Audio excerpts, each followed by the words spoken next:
하나님의 말씀 구약성경 룻기 1장 15절에서 18절까지의 말씀 우리 함께 보겠습니다. 구약성경 룻기 1장 15절에서 18절까지의 말씀 우리 함께 보겠습니다. 룻기 1장 15절에서 18절의 말씀 다 같이 말씀을 합독하시겠습니다. 나오미가 또 이르되 보라 네 동서는 그의 백성과 그의 신들에게로 돌아가나니 너도 너의 동서를 따라 돌아가라 하니 룻이 이르되 내게 어머니를 떠나며 어머니를 따르지 말고 돌아가라 강권하지 마옵소서. 어머니께서 가시는 곳에 나도 가고 어머니께서 머무시는 곳에서 나도 머물겠나이다. 어머니의 백성이 나의 백성이 되고 어머니의 하나님이 나의 하나님이 되시리니 어머니께서 죽으시는 곳에서 나도 죽어 거기 묻힐 것이라.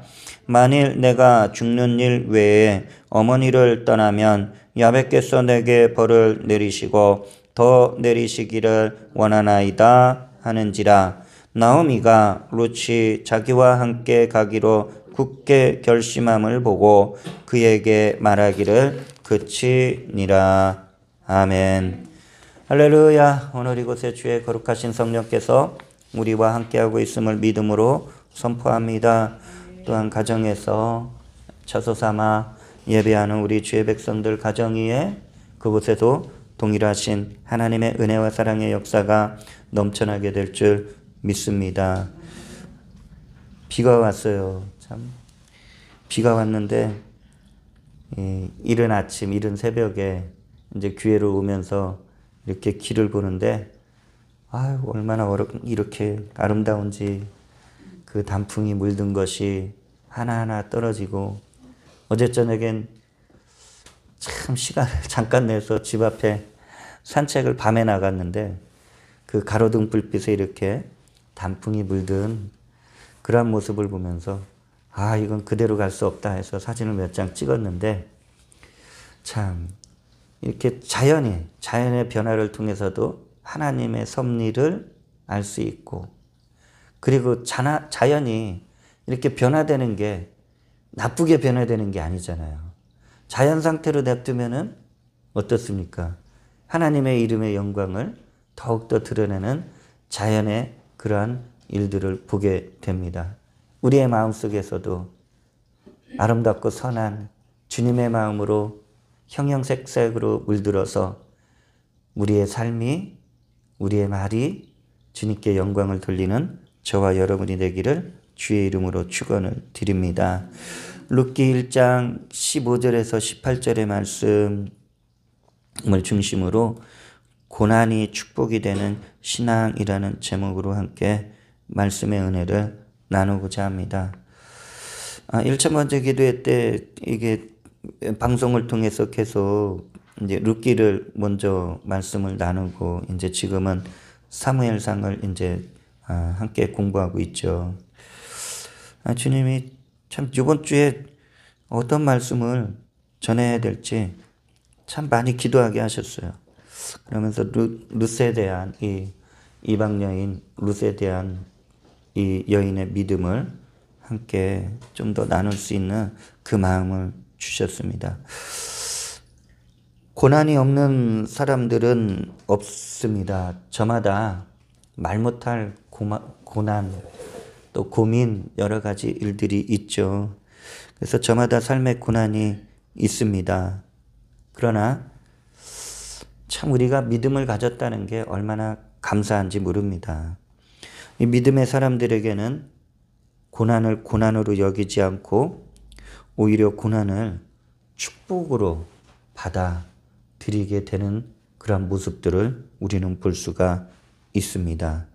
미국의 아틀랜타 제일 침례 교회를 담임하시는 이제 찰스 스탠리 목사가 이런 말씀을 하셨더라고요. 우리 인생의 어두운 순간들은 하나님이 우리 안에서 그분의 목적을 성취하시는데 필요한 만큼만 지속될 것이다라고 이렇게 이분이 이렇게 말씀을 전하시는 것을 보게 됩니다. 우리의 고난이 이게 영원하지 않다는 거예요. 하나님이 이 고난의 삶을 통해서 하나님이 이루고자 하시는 그 목적을 다 이루시면 무엇도 끝나요?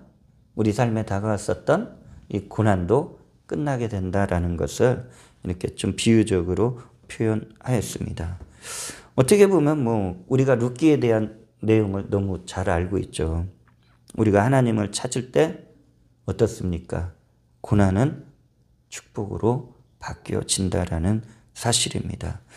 우리가 그 과정을 한번 조금 살펴보기를 원합니다. 첫 번째, 가진 것이 없는 사람들입니다. 룻기 1장 3절에서 5절을 보게 되면 나오미의 남편 엘리멜렉이 죽고 나오미와 그의 두 아들이 남았으며 그들은 모압 여자 중에서 그들의 아내를 맞이하였는데 하나의 이름은 오르바요 하나의 이름은 룻이더라.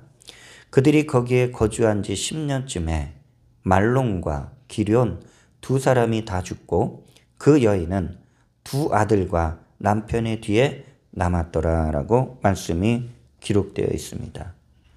자, 엘리멜렉 가족, 이스라엘 백성 가운데 하나님을 섬기는 이 귀한 가족들이 10년 전에 이스라엘 땅에 이제 흉년이 들었어요. 흉년이 들어서 이제 고향에서 이제 살며 터전을 했던 것을 다 재산을 정리하고 이제 모압 땅으로 이주를 하였다라는 것입니다. 자, 이 이스라엘 땅 이제 예루살렘 밑에 있는 베들레헴에서 모압까지 상당한 거리죠. 어쨌든 여리고를 지나서 요단강을 지나서 이제 요단 동편이라고 이제 우리가 이제 성경에서는 배우게 되는데 요단 동편 지역에 자리 잡은 이 모압 족속이 이제 있는 그 한 지역에 가서 이제 흉년을 피하여 살게 되었다라는 것입니다.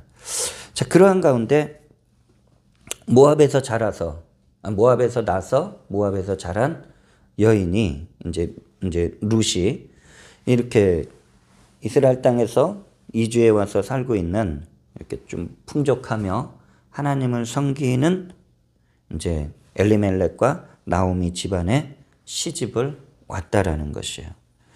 자, 시집 와서 잘 살면 되는데 이 환경이 인간의 힘으로는 할 수 없는 그런 집안 환경이 갑자기 어려워졌다라는 것이죠. 시아버지는 이미 오래전에 먼저 세상을 떠났고, 자, 자식도 없는 상황 속에서 룻의 남편도 그리고 동서의 남편도 세상을 떠나게 되었다라는 것이에요. 자, 이게 내 힘으로 이게 붙잡을 수가 없죠. 이게 생명의 주권자인 하나님의 손에 그 모든 생명은 다 하나님의 주권으로 다스림을 받고 있죠. 내가 붙잡을 수 있는 게 뭐가 있겠어요? 내 생명을 내 마음대로 할 수가 있겠어요? 내 물질을 내 마음대로 할 수 있겠어요? 못하죠. 여기서 보면은 지금 엘리멜렉과 나오미 가정에 그들이 가지고 있었던 이러한 것들을 다 잃어버린 것을 보게 됩니다. 이제 집안에 나이가 많아서 어떻게 보면 경제적인 능력을 상실한 시어머니 한 명, 그리고 이제 룻 한 명, 그리고 이제 동서 이렇게 합쳐서 3명의 여성만 남았다라는 것이죠. 그래도 충분히 살아갈 수 있겠죠. 오늘날 같으면은 여성들이 오히려 더 열심히 일을 하는 경향도 있고 더 전문적인 이제 일들을 해서 이렇게 가정에 또 여성으로서의 또 역할이 더 커진 것을 볼 수가 있는데, 이때 당시의 상황을 놓고 보면은 고아와 과부와 나그네는 경제적인 능력을 상실한 사회적인 약자로 이렇게 인식하였다는 거예요. 나가서 일을 하고 싶어도 변변한 일을 하지 못하는 것이죠. 그러면 문제가 무엇이에요? 문제가 자, 수입은 거진 없는 거예요. 이 3명의 여성만 남아있는 집안에. 그러나 지출은 고정적으로 이루어지겠죠. 그러니까 가정은 어려워져 갖고 무엇보다도 이 가난과 이 고통의 시간이 언제 끝날지 모르는 것이 더 힘든 상황이었다라는 것입니다. 자, 집안이 어려워질 때 가장 마음이 이제 힘든 사람은 누구일까요? 시어머니 나오미였다라는 것입니다. 자, 부모가 자식을 대할 때 부모가 이게 줄 게 없으면은 그것처럼 마음이 힘들고 불편하겠죠. 그게 이제 홀로 남은 며느리들에게 그래도 이렇게 좀 부족하지 않게 살 수 있도록 도움이 돼야 되는데 도움이 되지 못하니까 부모의 마음, 그것이 가장 힘들었다라는 것입니다. 자, 나오미와 두 며느리들은 이제 무엇을 할 수 있을까? 그 선택의 갈림길에 놓여졌다라는 것입니다. 그 두 번째로 인생의 갈림길에서 무엇을 선택하겠는가라는 그런 주제를 한번 생각해 보고 싶습니다. 룻기 1장 6절에 그 여인이 이제 나오미를 지칭합니다. 그 여인이 모압 지방에서 야벳께서 자기 백성을 돌보시사 그들에게 양식을 주셨다함을 듣고 이에 두 며느리와 함께 일어나 모압 지방에서 돌아오려 하여. 자, 아까 지도를 다시 보게 되면은 이제 모압에 있었던 나오미, 그리고 그곳에서 모압 족속의 여인들인 2명의 며느리들. 자, 여기에서 나오미가 어떻게 보면 절망적인 상황이죠. 힘도 없어요. 경제적인 능력도 상실했어요. 또 의지할 남편과 자식들도 없어요. 어떻게 보면 가장 절망적인 상황 앞에서 자, 고향 소식을 듣게 돼요. 드디어 흉년이 끝났고 그 땅에도 이제 씨를 뿌려서 추수를 하게 됐다. 그러니까 살아갈 그러한 환경이 되었다라는 이야기를 듣게 되죠. 그 나오미가 이러한 절망 속에서 이제는 다시 먼 길을 가야 하는 거예요. 베들레헴으로 가겠다.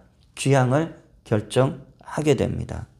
자, 귀향을 결정하는 이유, 물론 양식이 이제 나의 고향도 이제 흉년이 그쳤기 때문에 살아갈 그러한 것도 있겠지만 우리는 이 말씀을 통해서 우리가 더 생각할 수 있는 것은 자, 베들레헴 땅, 이스라엘 땅은 하나님의 은혜가 있는 땅이다라는. 왜냐하면 성경이 의도적으로 지금 말씀을 제가 읽었을 때 그 여인이 모압 지방에서 야벳께서 자기 백성을 돌보시사. 자, 하나님이 자기 백성을 돌보고 있다. 하나님께서 은혜를 베풀고 있다라는 것을 우리는 생각할 수가 있는 것이죠. 자, 우리들에게도 저마다 삶의 어려움이 있습니다. 정말 이 코로나 전염병이 속히 소멸되고 종식되기를 원하는데 아직까지는 그렇지 않습니다. 오히려 또 다른 나라들을 보면은 걷잡을 수 없이 참 많은 분들이 이 코로나에 확진이 되고 하는 기사를 보게 됩니다. 그런데 우리의 생활이 어떻습니까? 참 열심히 일을 하지만 그만큼 예전만큼 생활에 대한 어려움이 이렇게 있다라는 것입니다. 그리고 우리가 이 신앙생활, 우리가 정기적으로 교회를 가고 그리고 솔직히 교회가 꼭 정기적인 예배 때만 오는 것이 아니잖아요. 교회는 수시로 정말 아무 때건 시간에 구애받지 않고 와서 기도할 수 있는 것이고 영적인 교제를 나눌 수 있는 일이에요. 그런데 현재 상황은 어떻습니까? 교회 오는 일조차도 제약을 받고 여러 가지 불편함을 겪고 있다는 거예요. 이랬을 때 우리가 자칫 이 신앙의 길을 계속 가느냐 아니면 다시 세상 길로 가느냐 고민할 수도 있다라는 거예요. 뭐 우리 성도님들이야 그렇진 않겠죠. 근데 이렇게 방송을 모니터 해보면은 이러한 갈등 속에 지금 신앙생활을 하는 분들이 의외로 있다라는 거예요. 워낙 이게 장기적으로 이런 전염병이 계속해서 멈추질 않고 있으니까 생활도 무너져. 그러니까 신앙도 이게 흔들린다라는 것을 우리는 볼 수가 있습니다. 또 집에서 부득이하게 방송으로 이렇게 예배를 드리다 보니 맨 처음엔 그래도 참 괜찮았어요. 근데 여러분들도 드려봐서 알지만 이 방송으로 예배를 드리면은 마음가짐이 점점 이게 집중하지 못해요. 예배에 대한 집중을 갖지 못하고 그럼 예배가 이게 온전한 예배를 드리지 못하죠. 이게 점점 누적이 되면은 우리의 신앙이 또한 점점 식어진다라는 거예요. 그러니까 신앙을 가지고 있는 것 같은데도 뜨겁지 않고 미지근한 신앙. 아유, 이게 뭐지? 이게 하면서 좀 약간 좀 딜레마에 이렇게 좀 이런 혼란을 겪게 되는 그러한 시대에 있다라는 것을 우리도 살아가고 있는 것입니다. 참 여러 가지 삶의 고난이 있죠. 신앙적인 어려움도 있죠. 자, 그런데 여기서 우리가 말씀을 좀 다시 보게 되면은 나오미는 남편도 잃었어요. 자식도 잃었어요. 재산도 잃었어요. 그런 상황 속에서 나오미는 하나님을 찾았다라는 것입니다.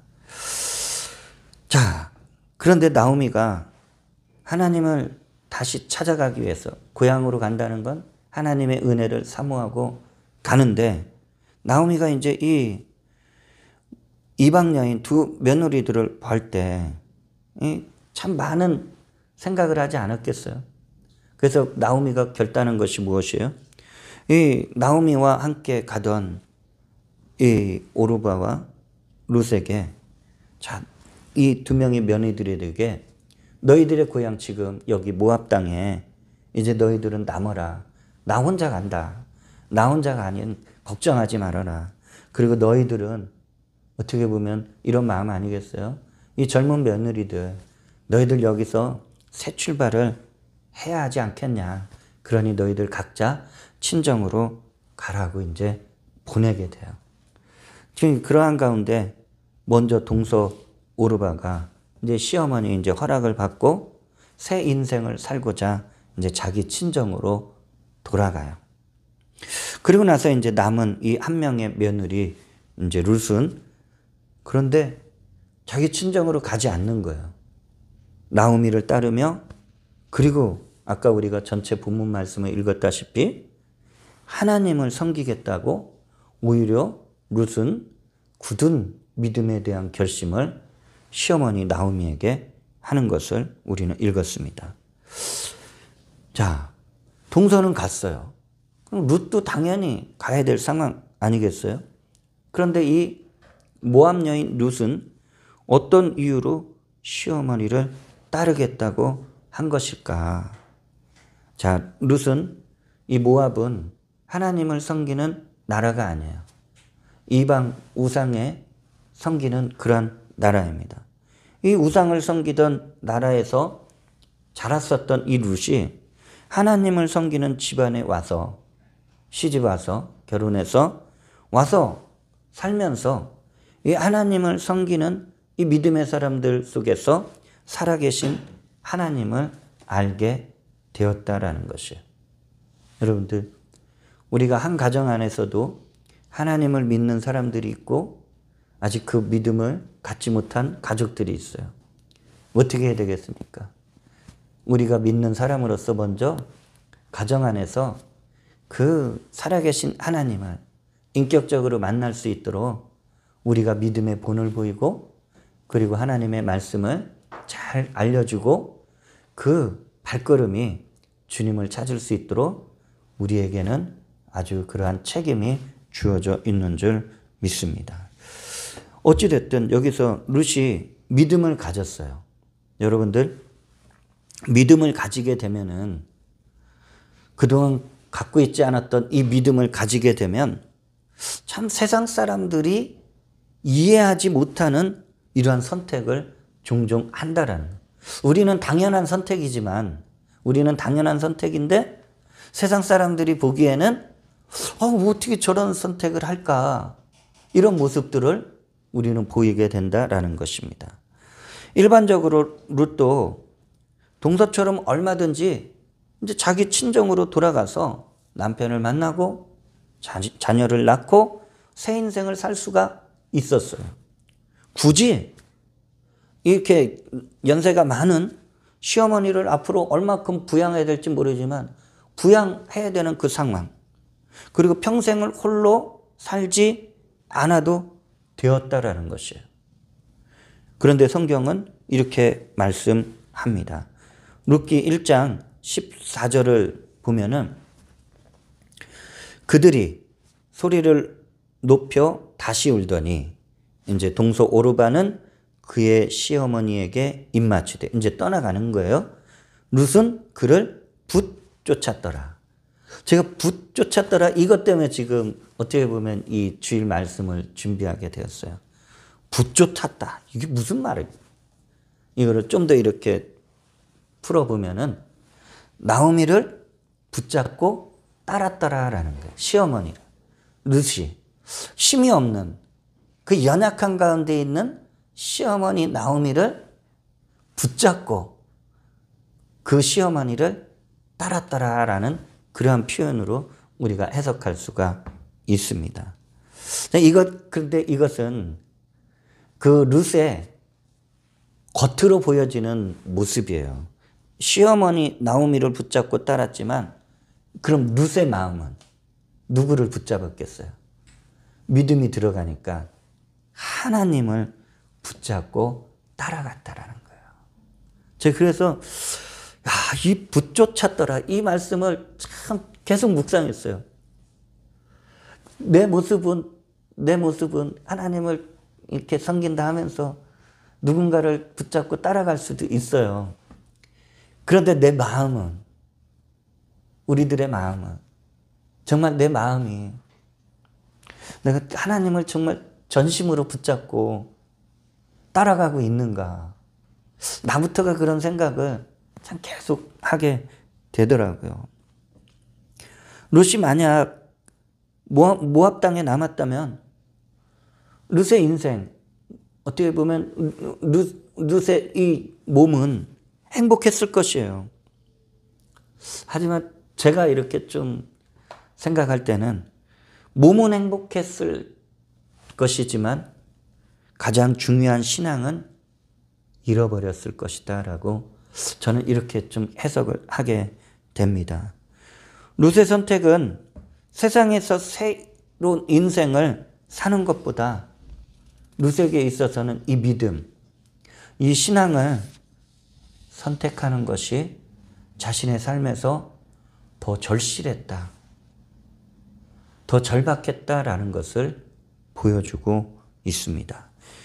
룻은 하나님을 따라간다는 것이 솔직히 얼마나 큰 은혜인지, 큰 축복인지, 하나님께서 어떤 은혜를 베푸실지 그건 모르고 따라갔어요. 자, 룻이 하나님을 믿는 집안에만 이렇게 결혼해서 왔지, 하나님을 믿는 백성들의 땅, 거기에서 하나님이 역사하시는 그런 모습을, 그런 체험은 아마 거진 없었을 것이다라고 생각을 해요. 그러니까 내가 믿고 내가 따라가는 이 하나님께서 나의 삶에 앞으로 어떤 은혜를 베풀어 주실까, 그거는 모르고 하나님을 믿는 것이 참된 믿음의 삶이다라는 것을, 그것을 영적으로 알고서 어떻게 보면 이 고난의 길을 직접 들어갔다라는 것을 우리에게 말씀하고 있어요. 때로는 여러분들, 우리의 삶이 앞이 정말 깜깜할 때가 있지 않아요? 정말 아무것도 안 보일 때, 그러한 상황 속에 우리 놓여져 본 적 없습니까? 앞이 깜깜할 때, 앞이 깜깜할 때, 그때 우리가 무엇을 의지해야 됩니까? 주님이 이렇게 말씀하신 내용이 있죠. 마가복음 5장 36절에 예수께서 그 하는 말을 곁에서 들으시고 회당장에게 이르시되 두려워하지 말고 믿기만 하라 하시고. 여러분, 우리들 삶 속에 앞이 깜깜해지면은 두려움이 있죠. 미래에 대한 불안이 있죠. 그런데 주님은 뭐라고 말씀하셔요? 두려워하지 말고 믿기만 하라. 우리의 믿음이 어떻게 보면은 단순해요. 주님을 믿으면 돼요. 제가 늘 나의 믿음을 좀 이렇게 좀 흔들리지 않기 위해서 내 스스로 다짐하는 그 믿음의 과정이 있어요. 교회를 개척할 때도 그랬고, 솔직히 앞이 빵 먹였어요. 앞이 깜깜했어요. 주님은 원하시는데 내가 어떻게 해야 될지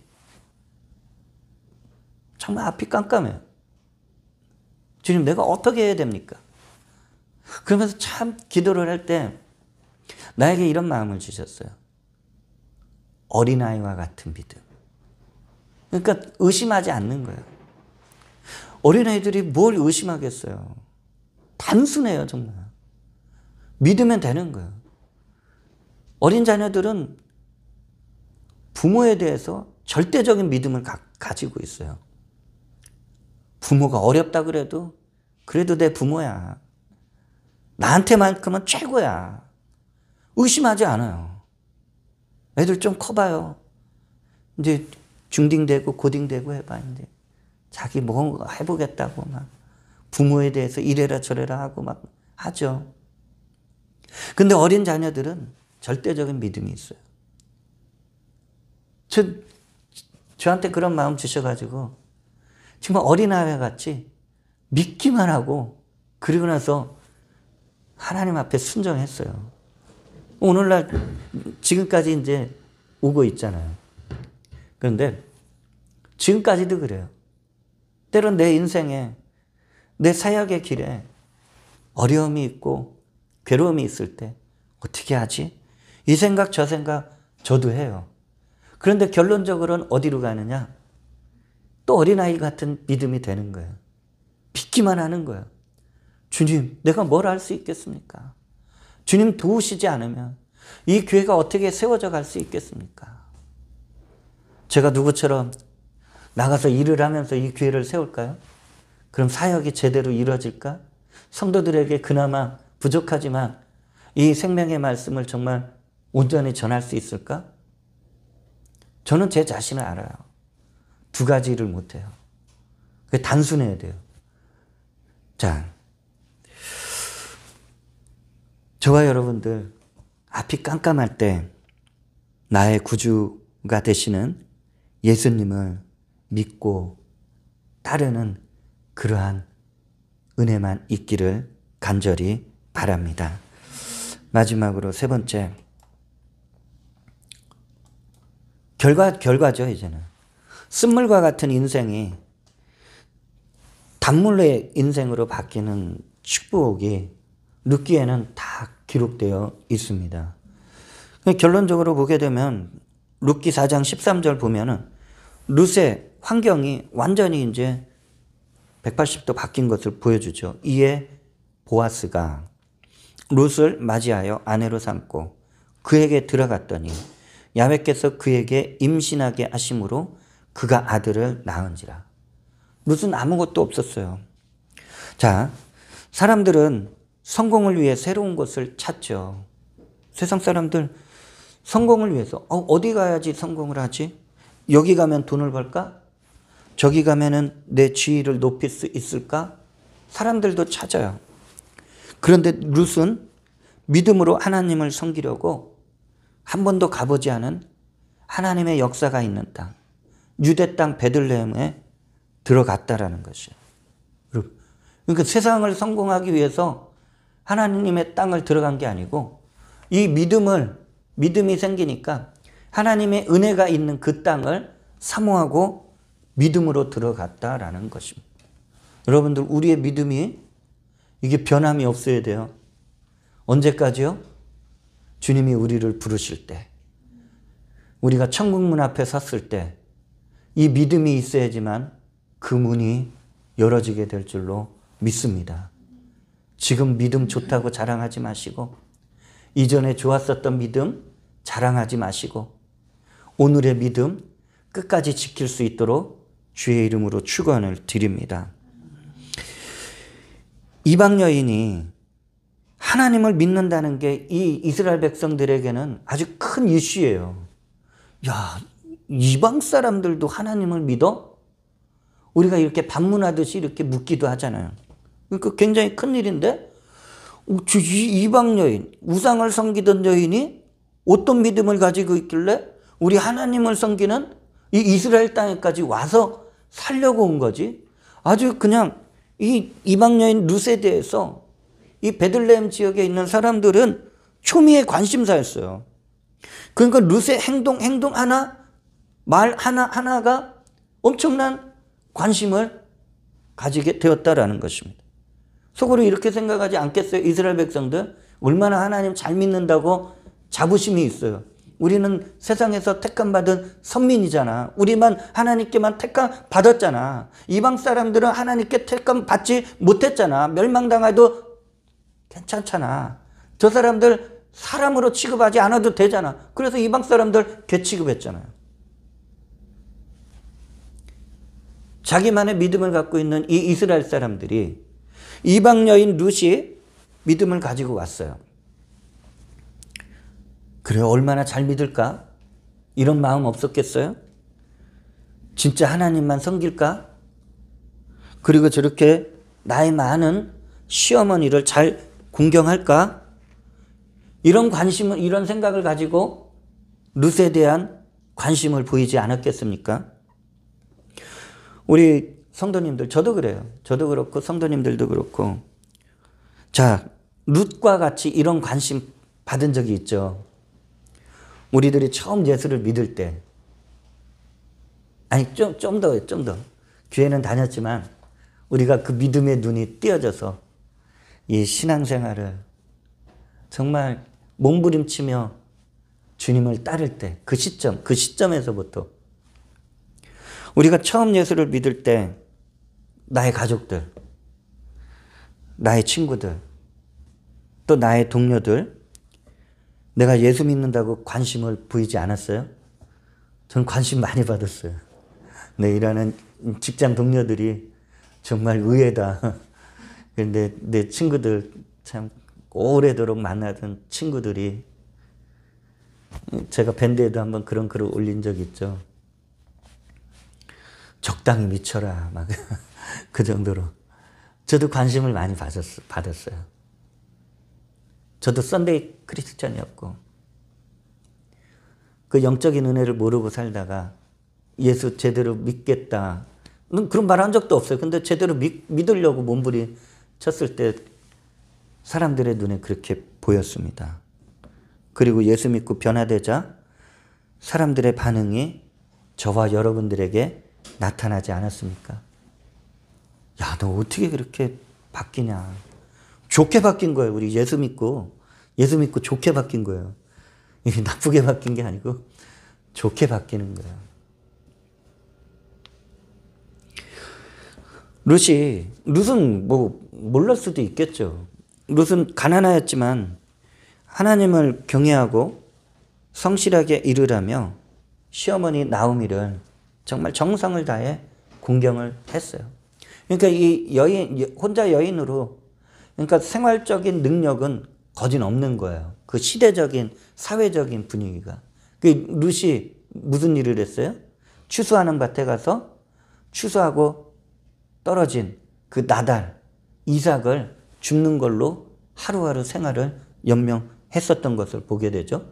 그러면서 그 주운 떨어진 이삭을 가지고 와서 먼저 시어머니 나오미를 공경했다라는. 자, 믿음이 있는 사람들, 자, 하나님의 십계명을 잘 알고 있겠죠.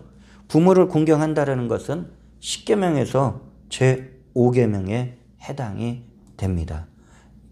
출애굽기 20장 12절에 네 부모를 공경하라. 그리하면 네 하나님 야훼가 네게 준 땅에서 네 생명이 길리라 라고 분명히 말씀하고 있어요.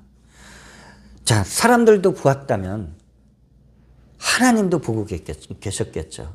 이 이방 여인 룻의 첫째는 그 믿음 보았을 것이고, 사람과의 관계 속에서 그 효성, 사람과의 관계, 서로 사랑하라고 그랬으니까 그걸 말씀대로 행하는지 그걸 보셨을 것이고, 또 개인적으로 자기 개인의 삶을 성실하게, 진실하게 살아가는 모습을 하나님은 보셨다는 거예요. 그래서 하나님이 복을 주시는 거예요. 룻이 받은 축복을 저도 하나하나 기록해 보니까 다 기록할 수 없는 것 같지만 크게 한 5가지 복을 받았어요. 첫 번째가 룻이 받은 축복이 뭐야? 만남의 축복을 주셨습니다. 여러분, 우리 인생에 하나님을 만나는 것이 가장 큰 축복이죠. 두 번째는 사람과의 관계 속에서 선하고 좋은 사람을 만나는 것이 두 번째 만남의 축복인 줄 믿습니다.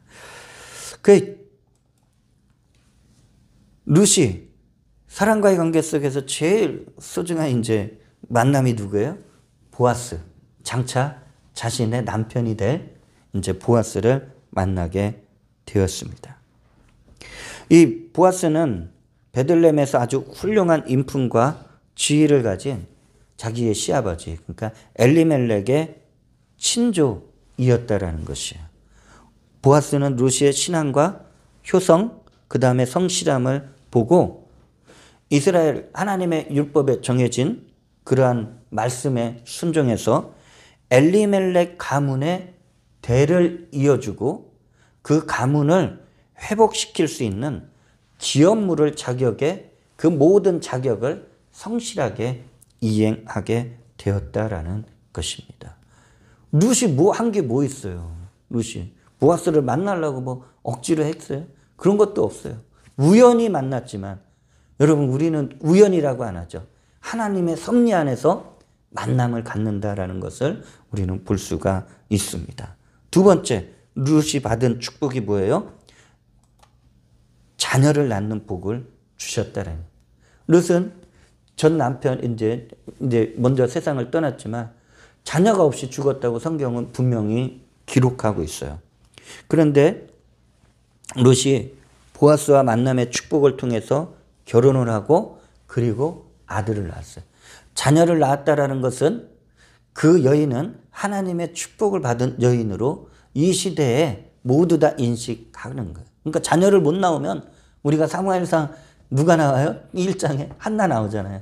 자녀 못 낳아서 구박받고 괴롭힘 당하고 수치당하고 모욕당하잖아요. 너 하나님의 축복이 아니 하나님의 저주받은 여인이잖아. 막 이래가지고 막 이렇게 막 한나가 눈물이 마를 날이 없다고 했잖아요. 자, 자녀를 낳는 축복을 주셨어요. 자, 그런데 말씀을 우리가 여기서 보면은, 자, 아까 우리가 읽었죠. 룻기 4장 13절. 이에 보아스가 룻을 맞이하여 아내로 삼고 그에게 들어갔더니, 근데 그 뒤에 말씀 뭐예요? 야훼께서 그에게 임신하게 하심으로 그가 아들을 낳은지라. 하나님께서, 여기 성경에서는 의도적으로 하나님께서 그에게 임신하게 하심으로. 여러분들, 하나님의 은혜가 있어야지 결혼해서 하나님의 축복의 가정 속에 자녀를 잉태하는 복이 있게 될 줄로 믿습니다. 자, 하나님이 룻을 기뻐했기 때문에 이 잉태의 축복을 주신 것을 우리는 볼 수가 있죠. 세 번째, 관계의 축복을 주셨다는. 여러분들, 우리가 가정 안에서는 가족들이라서 서로 아름다운 관계를 세울 수 있어요. 그런데 세상에 나아가서 수없이 모르는 사람들 만나죠.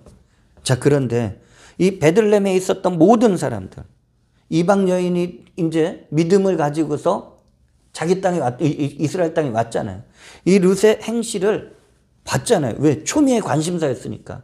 정말 하나님 제대로 믿을까? 그 관심을 가지고 봤는데 룻의 행실에 감동을 받고 진심으로 룻의 결혼, 자녀를 낳은 것, 그 다음에 앞으로의 모든 삶, 이러한 일들에 대해서 축복하여 주었다라는 것이에요. 여러분들, 우리들도 내 가족만 만나고 살 수가 없어요. 나가서 누군가를 만나야 돼. 누군가를 만날 때 우리의 행실을 정말 말씀 안에서 바로 하셔서 누군가에게 축복을 받는 저와 여러분이 되기를 바랍니다. 저주를 받으면 안 되잖아요. 안 그렇겠어요? 네 번째. 그래서 하나님이 이 룻에게 있어서 저주를 축복으로 바꾸어 주셨다라는 것이에요. 자, 이것은 왜 저주라는 이 표현을 제가 썼냐면 이 모압 족속이잖아요. 모압 여인 룻이라고 그러잖아요. 이 모압 족속은 아브라함의 조카 롯이 소돔 땅이 하나님의 심판으로 멸망당한 후에 큰 딸을 통해서 낳게 된 그러한 족속이 바로 모압 족속이다라는 거죠. 그런데 이 모압 족속이 어떻게 보면 이스라엘과는 형제 나라잖아요. 같은 친족의 나라잖아요. 그러면 서로 선대하고 좋은 일을 해야 되는데 그렇지 못했다는 거예요. 이스라엘 백성들이 애굽에서 노예로 있다가 구원받고 출애굽해서 광야를 지나서 가나안 땅에 들어갈 때 이 모압 땅을 지나가게 되었어요. 그런데 이 모압 족속이 이스라엘 백성들이 지나가는 것을 한사코 막았었어요. 아예 막았었어요. 그리고 우리가 잘 아는 모압 왕 발락이 이제 이방 선지자 발람을 데려다가 자기 힘으로 안 되니까 하나님이 지켜주는 저 이스라엘 백성들 자기 힘으로는 안 되니까 이 이방 선지자를 통해서 이스라엘 백성을 저주하게 했지만 선지자가 못하잖아요. 발람이 하나님이 막으시니까 저주를 축복으로 막 이렇게 하게 되니까 나중에는 끝내는 발람의 꾀에 빠져서 이스라엘 백성들이 음행하게 되고 그리고 우상숭배의 죄에 빠져서 하나님 앞에 큰 심판을 받게 되는 것을 우리는 볼 수가 있습니다. 그러니까 하나님께서 이 모압 족속이라는 이 나라 자체를 기뻐하시지 않는 거예요. 그 얼마나 기뻐하시지 않았으면은 신명기 23장 3절에 이 말씀이 이렇게 기록됐어요.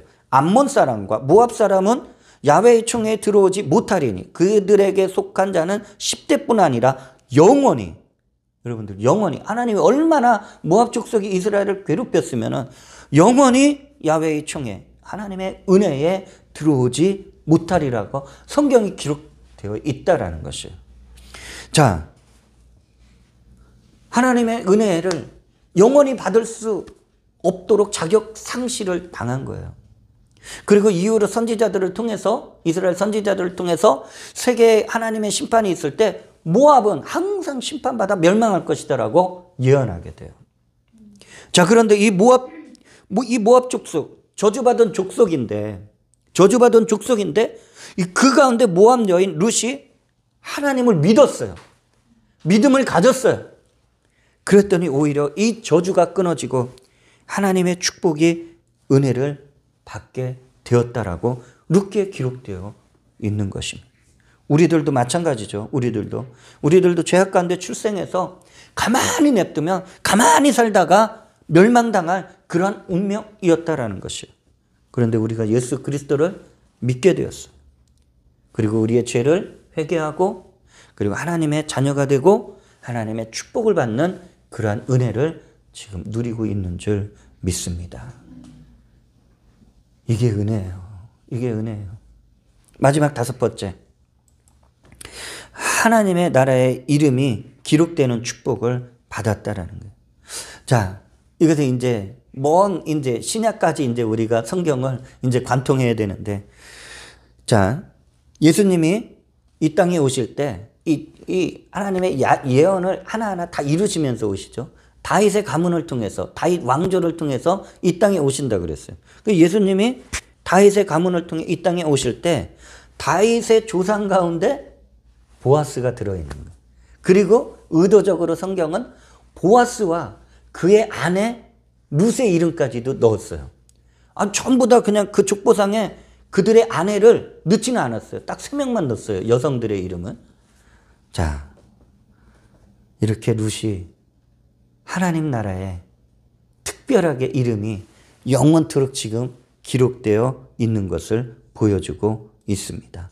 마태복음 1장 1절과 5절과 6절을 보면 분명히 나와 있어요. 아브라함과 다윗의 자손 예수 그리스도의 계보라. 살몬은 라합에게서 보아스를 낳고 보아스는 룻에게서 오벳을 낳고 오벳은 이새를 낳고 이새는 다윗 왕을 나으니라라고 말씀하고. 그 예수님의 그 계보는 하나님 나라의 계보잖아요. 그러니까 이 영원한 이 하나님 나라의 룻의 이름을 저주받은 인생, 저주받은 나라의 백성이었지만 룻은 하나님의 나라의 이름이 기록되었다라는 것입니다. 말씀을 맺겠습니다. 룻이 이런 엄청난 축복을 받을 줄 알고 하나님을 믿었겠습니까? 그런 걸 몰랐겠죠. 앞으로 후대에 자신의 이름이 이렇게 많이 들려질 줄 어떻게 알았냐고요. 그러면 우리는 하나님께서 엄청난 은혜를 주셨죠. 왜? 이 성경의 인물들의 이야기를 시작과 끝을 다 기록해 놨으니까 하나님을 어떻게 믿으면 어떻게 된다라는 것을 우리는 알고 믿는 거잖아요. 솔직히. 룻은 모르고 믿었잖아요. 그런데 우리는 알고 믿으니까 하나님의 은혜가 엄청나다는 것을 우리는 잊지 마시길 주의 이름으로 축원을 드립니다. 만일에 저와 여러분이 룻과 같이 그 인생의 고난 앞에서, 고난이 눈에 뻔히 보이는 앞에서 무엇을 선택하시겠습니까? 라는 질문을 받는다면 무엇을 선택하시겠습니까? 세상입니까? 아니면은 신앙을 선택하시겠습니까? 오늘 말씀의 결론은 저와 여러분들이 각자 내야 될 줄로 믿습니다.